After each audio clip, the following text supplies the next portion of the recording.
what it is. The Matrix is everywhere. It is all around us.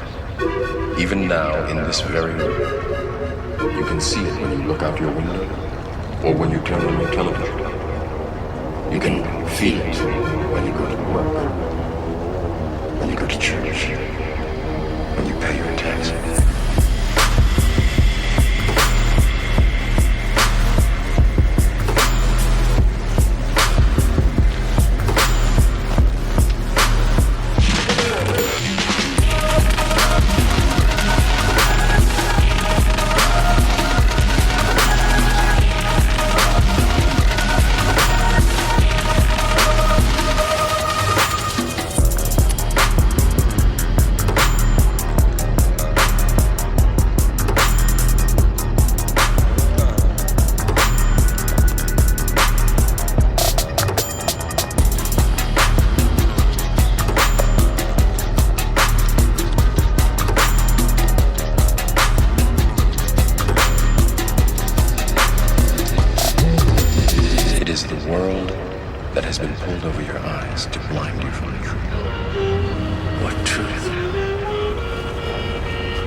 That you are a slave